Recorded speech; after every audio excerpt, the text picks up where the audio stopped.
Halo, selamat datang kembali di channel United Identity, channelnya para fans Manchester United yang selalu berpikir logis juga sistematis. Jadi kembali gua ulangin ya, visi misinya United Identity adalah untuk supaya fans Manchester United tidak gampang digembosi, terbias, terus selalu berpikir yang logis dan sistematis. Jadi channel ini tidak hanya cuman pengen sharing berita doang aja gitu loh. Bukan cuman pengen nerusin berita aja, ya ada berita cuman ya gue bahas secara logis dan sistematis. Itu visi misinya. Jadi gini, gue kan lihat kayak tadi gue bilang ya, gue coba absurd beberapa informasi dari media, dari sosial media, ya dari banyak inilah, karena gue emang dari dulu suka baca koran gitu ya, baca berita gitu. Nah, ini kan kesepakatannya Joshua Zirkzee kemarin gue udah bilang ya sekitar 95% lah. Kalau di Transfermarkt sih bilangnya 88% karena AC Milan juga ada mundur gitu. Gue bilang 95% lah. Terus gue juga pernah bahas bahwa sebenarnya Joshua Zirkzee ini sama Højlund itu nggak bertabrakan gitu loh. Karena kalau pernah gue bahas juga, Joshua Zirkzee ini lebih ke kiri gitu. Nah, di sini gue agak sedikit berpikir gitu.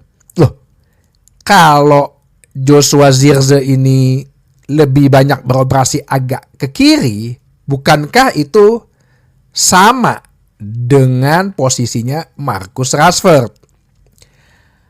Apalagi gue baru dapat kabar ya, ini dari Sky Sport juga. Gak apa-apa, dulu The League kan juga gue bilang dari Sky Sport, ternyata bener gitu kan. Terus dari beberapa media, Manchester Evening News, bahwa Manchester United ternyata masih mengejar seorang striker lagi. Dalam hal ini nama Ivan Toney jadi calon kandidat kuat atau Dominic Calvert-Lewin. Nah, gimana kalau menurut lo? Apa? Nah, ini kesimpulan yang sempat gua, hipotesis yang sempat gua ambil. Zirkzee dibeli dengan tujuannya menggantikan peran Marcus Rashford. Marcus Rashford, ya seperti pernah gue bilang, dijual. Mumpung harganya masih tinggi. Ya. Bisa jadi Ten Hag kan udah telepon-teleponan nih. Udah ngomong sama Zirkzee kan lagi di Jerman, Euro. Ya bisa aja dalam pembicaraan itu dia udah ngomongin plannya, plan saya gimana? Gue gak mau jadi cadangan dong gitu kan. Oh enggak, Højlund tetap striker. Lo jadi penggantinya Marcus Rashford. Karena kan dia udah kenal Ten Hag. Dan versatile juga nih orang kan, ya tipe-tipe ala Cody Gakpo lah. Cody Gakpo itu kan bisa di back sayap kiri kan sebenarnya. Terus gue coba bandingin, sebenarnya mendingan mana nih kalau emang kejadian Rashford kita jual, Joshua Zirkzee dibeli gitu ya. Kalau secara atribut ya, gue ngeliat di pertama nih gue liat di SofaScore. Sebenarnya secara atribut si Joshua Zirkzee banyak unggulnya, attackingnya, di kreativitasnya. Kalau Rashford kan banyak kan nyangkut dia boleh kalau dribble ya. Terus di defensifnya ya, defensif hampir sama lah. Tapi di taktikal juga dia unggul. Si Joshua Zirkzee. Tapi di teknik memang Rashford lebih unggul ya. Cuman kan percuma kalau teknik individu lo jago tapi lo nggak bisa kerja sama, lo nggak bisa menerapkan instruksi pelatih, ya buat apa gitu kan. Nah, kalau ngomongin secara statistik ya, ini kita ngomongin secara statistik nih, statistik dulu nih antara Zirkzee. menitnya memang selama di Liga Italia kan dia emang tim inti ya. Kalau Rashford kan memang kemarin banyak cedera sama banyak dihukumnya gitu kan. Goalsnya 11, Rashford main 7. Mainnya hampir-hampir mirip lah, sama si Zirkzee 34, si Rashford 33. Terus shot on targetnya banyakan si Zirkzee, lebih unggul Zirkzee juga goalsnya per game. Big chance miss-nya lebih dikit Zirkzee dibandingin Rashford ya. Terus assist-nya lebih banyak Zirkzee. Terus kalau mau ngomongin secara total poin ya lebih tinggi Zirkzee. Ya paling dia ngomong ya kan mainnya di Liga Italia, nggak begitu. Oke, whatever ya. Gue kan ngomong dari statistik dulu nih. Nah, ini yang gue bilang heat map-nya si Zirkzee memang agak tengah. Zirkzee ini kan sebenarnya kalau di Transfermarkt dia posisinya striker tapi bisa jadi second striker atau false nine lah atau number 10 lah gitu loh. Nah, jadi kalau dari lihat heat map-nya dia itu agak nggak begitu banyak di daerah kotak penalti, lebih ke daerah pertahanan lawan ya, daerah sepertiga pertahanan lawan tapi tidak mendekati kotak penalti dan agak lebih banyak ke kiri. Ya, kalau dibandingin dengan Marcus Rashford emang kiri terus nih orang. Dia kan emang spesialis nyusur. Jadi bisa jadi si Zirkzee ini tipe penyerang yang dari kiri tapi dia lebih inverted, sering inverted gitu loh. Nah, yang ini yang lebih banyak mungkin kita butuhkan. Mungkin Ten Hag lebih banyak membutuhkannya gitu loh secara strategi ya. Dribble pass-nya semua atributnya unggul Zirkzee. Ya sekali lagi mungkin banyak dengan argumen ya ini kan main di Liga Italia gitu. Terus aerial duel wars-nya itu lebih bagus Zirkzee. Secara defending, nah tackle-nya lebih banyak Zirkzee. Terus dribble pass-nya juga lebih banyak Zirkzee. Sukses dribble-nya. Jadi secara atribut sih Zirkzee lebih unggul gitu loh. Nah ini yang gue bilang. Apakah si Zirkzee ini sebenarnya untuk menggantikan Marcus Rashford perannya? Ya Marcus Rashford dijual gitu. Jadi tidak mematikan peran Højlund. Højlund tetap dipasang sebagai starter. Sedangkan si Garnacho ya jadi backup. Ya karena kan gue udah pernah bilang Garnacho ini kan dipasang ya karena gak ada pilihan lain. Dan etos kerjanya bagus gitu. Nah sekarang persoalannya striker mana nih yang jadinya kita mau ambil nih? Oke. Gue melihat antara Ivan Toney sama Dominic Calvert-Lewin. Ya Ivan Toney kan kemarin karena masalah judi online. Dia jadinya menit game mainnya lebih dikit. Dia sekarang lagi di Euro ya dengan beritanya tuh bahwa dia kalau nendang penalti nggak pernah ngeliat bola gitu kan. Umurnya nggak beda jauh sebenarnya sama Dominic Calvert-Lewin. Dominic Calvert-Lewin itu di 27, si Ivan Toney itu 28. Harganya 50 juta euro menurut Transfermarkt.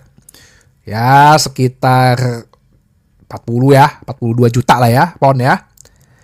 Striker, dia di Brentford sekarang. Memang dia kemarin sempat di Newcastle, di Peterborough. Ya banyak lah pindah-pindah. Tapi kalau tidak mematikan peran Højlund ya, dia jadi striker, oke. Striker backup istilahnya gitu.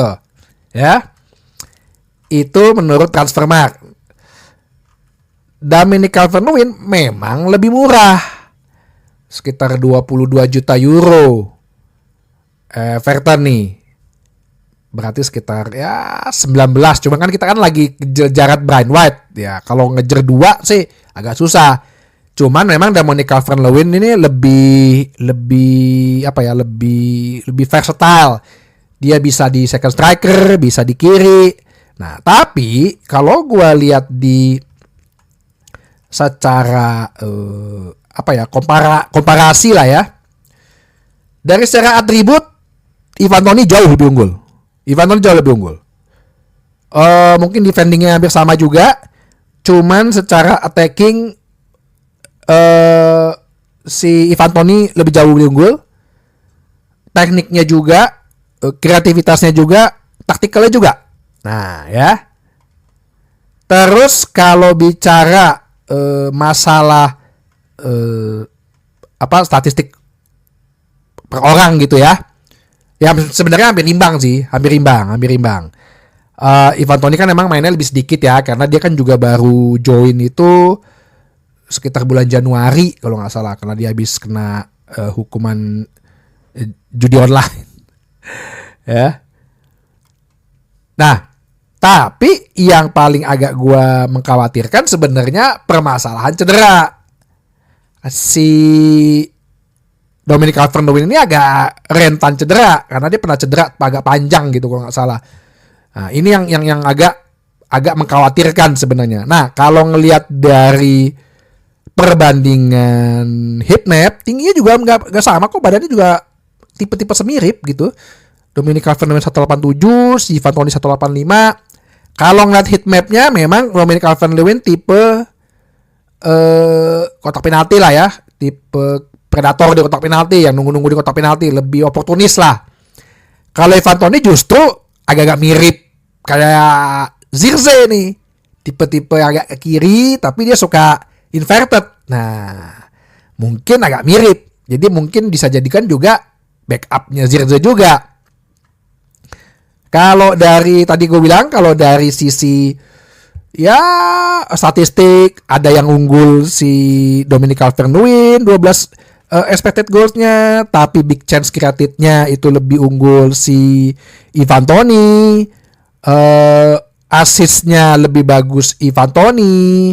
Terus kalau bicara yang lain kayak dribblenya, sukses dribblenya Ivan Toney lebih bagus, tapi aerial duel wins-nya mungkin karena si Dominic Calvert-Lewin lebih tegap, lebih lebar gitu, aerial duel wins-nya lebih bagus. Nah, possession loss-nya lebih sedikit si Dominic Calvert-Lewin, mungkin karena dia aerial duelnya bagus, nggak pernah hilang bola gitu. Nah, ini yang gue bilang, jadi tadi apa jangan-jangan si Zirkzee ini memang mau dibeli untuk menggantikan Marcus Rashford. Kan gue udah pernah bahas.